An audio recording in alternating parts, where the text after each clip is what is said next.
أدم صلاة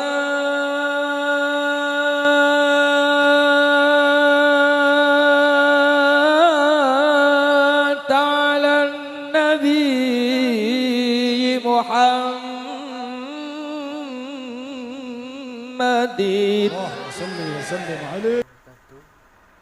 Apa kabar anak-anak?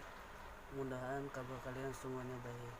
Di sini Bapak akan menjelaskan tentang salah satu sahabat Rasulullah yang bernama Utsman bin Affan. Materi yang Bapak sampaikan ialah tentang silsilah dan riwayat hidup Utsman bin Affan. Yang kedua ialah perjuangan Utsman bin Affan. Yang ketiga adalah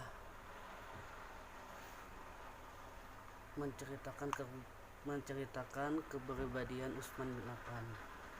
Ya.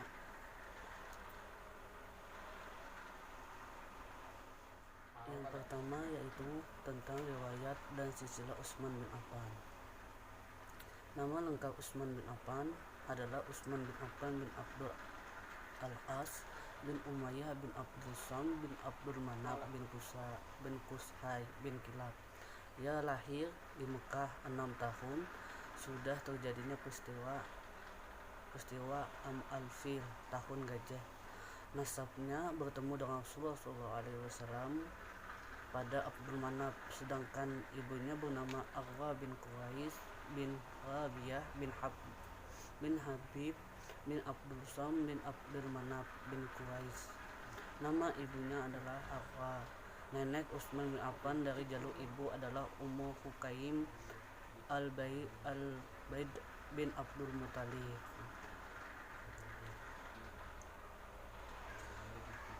Khalifah Utsman bin Affan termasuk manusia yang terkemuka di kabilahnya. Ia terkenal dermawan, pemalu, halus tutur bahasanya, dicintai dan sangat dihormati kaumnya. Utsman bin Affan sama sekali belum pernah bersujud kepada berhala dan tidak pernah melakukan perbuatan keji. Sebelum beragama Islam, ia tidak pernah meminum khamar ataupun minuman keras. Utsman bin Affan masuk Islam pada umur 34 tahun. Pada saat itu diajak Abu Bakar As-Siddiq. Ia termasuk as-sabiqul al-walun, orang-orang yang terdahulu lagi pertama-tama yang memeluk Islam. Ia mendapatkan gelar Dzunurain, yaitu pemilik dua cahaya. Maksudnya ialah menikah dengan dua putri Nabi Muhammad SAW, yaitu putri pertama ialah Ruqayyah bin Rasulullah, dan pada saat kaum muslimin bersiap-siap keluar untuk perang Badar, Ruqayyah sakit dan meninggal dunia. Kemudian Rasulullah SAW menikahkan Utsman bin Affan kepada putri yang keduanya, yaitu Ummu Kulsum bin Rasulullah SAW.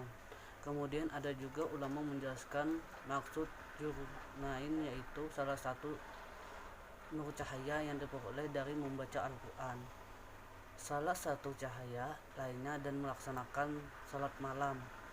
Utsman bin Affan meninggal dunia pada hari Jumat tanggal 18 Dzulhijjah tahun 35 Masehi. Materi yang kedua yaitu kepribadian Utsman bin Affan.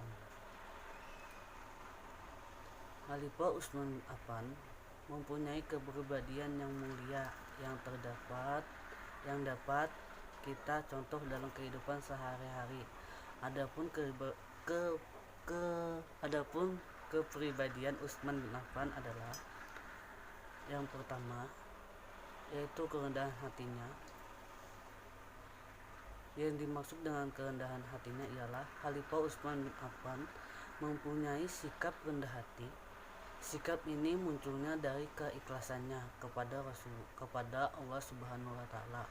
Abdullah Al-Rami mengatakan Utsman bin Affan mengambil sendiri air wudunya apabila ia melakukan sholat malam. Dikatakan kepadanya, jika kamu memerintahkan pembantumu, maka ia akan mencukupimu. Utsman menjawab, Tidak, malam hari adalah hak mereka untuk beristirahat. Hal ini menunjukkan sifat rendah hati Utsman bin Affan. Meskipun tingkah sosialnya tinggi, ia tetap melayani dirinya sendiri pada malam hari dan tidak membangunkan pelayan. Contoh lainnya adalah sikap tawadunya kepada paman Nabi Muhammad SAW, Al-Abbas radhiyallahu an. Khalifah Utsman bin Affan turun dari kendaraannya, apalagi ia melewatinya. Ia melakukannya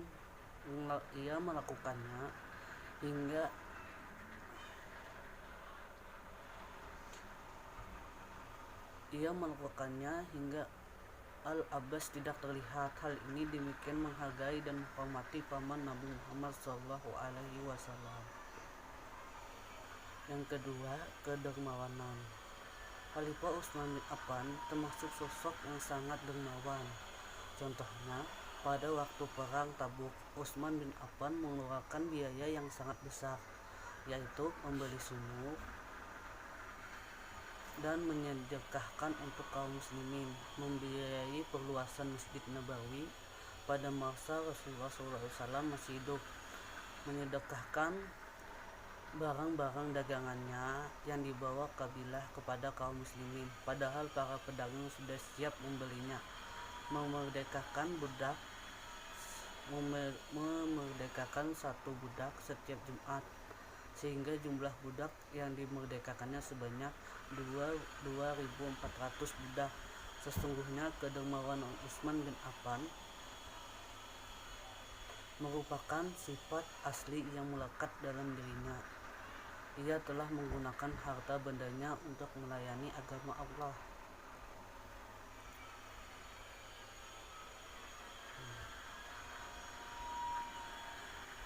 Kita lanjut ke materi yang ketiga, yaitu perjuangan Utsman bin Affan sebagai khalifah. Sebelum Khalifah Umar bin Khattab wafat, ia membentuk majelis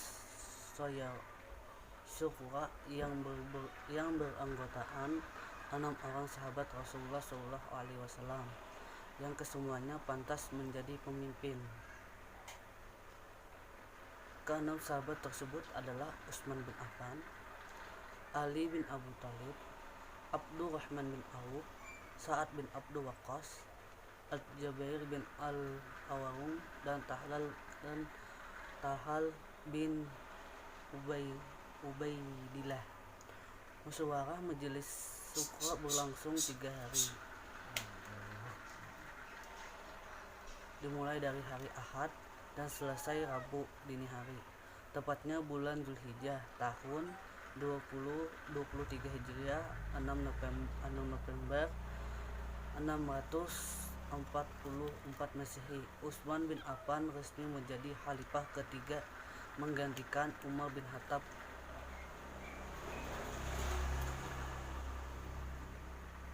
Ketika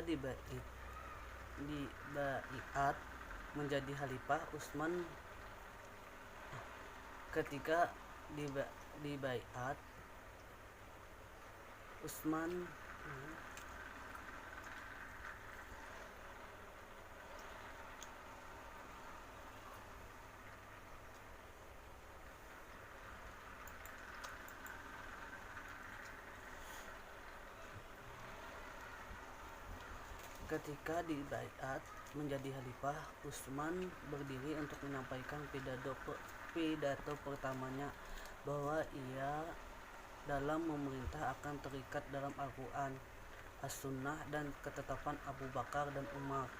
Ia juga menjelaskan bahwa ia akan memimpin rakyatnya dengan kasih sayang dan hikmah, kecuali dalam masalah hukum. Kemudian Utsman memperingatkan kepada rakyatnya agar tidak condong kepada dunia dan terkena fitnah. Hal ini dikarenakan Utsman mengkhawatirkan persaingan, saling benci dan saling dengki, menyebabkan untuk menjadikan terpecah belahnya. Langkah pertamanya menjadi khalifah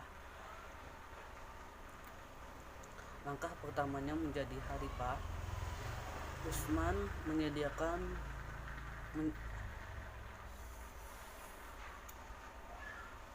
langkah pertamanya Utsman menjadi khalifah. Utsman menulis surat yang ditunjukkan kepada seluruh gubernurnya. Dalam surat tersebut, Utsman mengukuhkan dan memberitahukan kepada para jabatannya bahwa tugas mereka bukanlah mengumpulkan harta benda.